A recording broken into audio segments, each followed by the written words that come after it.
Okay, we have Scott, who has joined us yet again here at Kapow. Now, Scott, you read a lot of comics, work in a comic book shop, obviously you work at King's.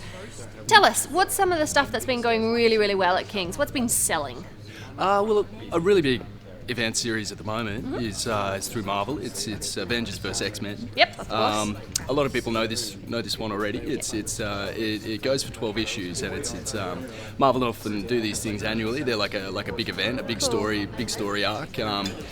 Within this, it's been a long running character, Hope, and they brought back the Scarlet Witch as well. So it's a big clash of two big teams. Like Marvel tends to do the team comics really well. Indeed, We know that.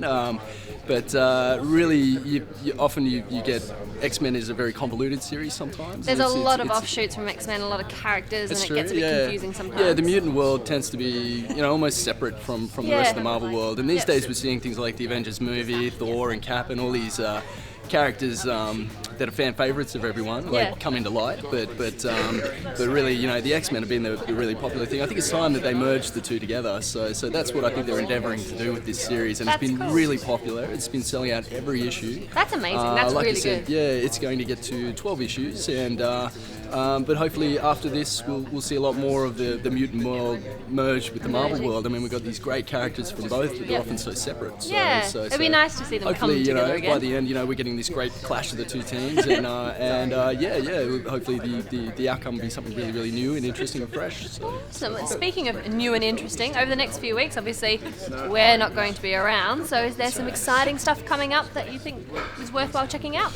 There always is. There always is. Of course there is. What am I saying? Well, I mean, if we're talking about Avengers vs X-Men, there's going to be a lot of changes post the book. I mean, with most events, there's always changes with the series or the status quo or what's happening with the characters. So what we've been seeing a lot of is Marvel has a lot of ongoing series or your main series for characters. They're all starting to end. So post this series, Marvel will be restarting new titles. You're going to get a great series called Uncanny Avengers. So just like I was referring to, we'll have a team with both Avengers characters and X-Men.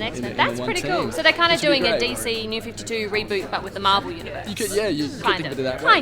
Yeah. I mean, DC did end all their titles and then restart. Not every single title married up with what they had in the past, but Marvel might do something similar, and we might get some fresh new titles, have some, like I said, some more characters crossing over. Awesome. It'll be really great, and hopefully they can just sort of consolidate things, and it'll be really, really great. Yeah, we'll be looking forward to have a look at that kind of stuff. That'll be awesome. All kinds of things. Yeah. Now, what are you reading right now? What do you think our Kapowans should be reading? What are you reading? Well, there's one series I really, really like. I can't get off the Avengers for some reason, but one series we sell out of all the time is Avengers Academy. Yep.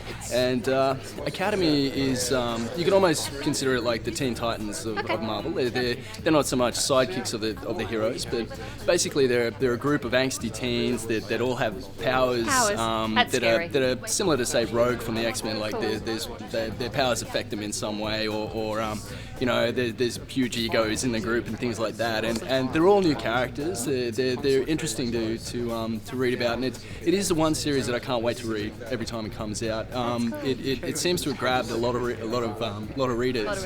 And I think it's a fresh look at say, like, old Marvel characters. Sometimes the teen books aren't so good, teen characters, but this is a really great seeing their perspective of characters like Iron Man or Thor or these other more grown-up heroes, and these kids aren't, like most teams, aren't quite where they want to be. They've got the power, but they're not quite there yet. And it's really great. They've thrown in fan favorite X-23, so she's a fan favorite character, and this is kind of a series. It's kind of derivative of Avengers Initiative, which started during Civil War, and really I love these kind of series where you're getting a big eclectic mix of characters. While you got these new teen characters, I've also got it's the only series with Hank Pym in it, and Tiger, and some old West Coast Avengers, and some old fan favorite Avengers and things like that. So Initiative was like that, and they brought in a bunch of new characters. And Yeah. I feel like off the back of that, this series has happened. They've kept the ball rolling, sort of thing, given it a fresh new look and things like that. And really, it has been great. Every book, and they'll include more characters all the time. And I'm sure things will change down the line. But for some reason, I just can't not wait to see Can't what's happening wait with to these see what characters. I happens. need to see what's going on with them. Yeah, That's so cool. I love when a it's- book kind of captures you like that. It's it really does, sweet. Yeah, it's been really good. Well, thank you for joining us once again on Excellent. Kapow. Thanks, Scott. Thanks.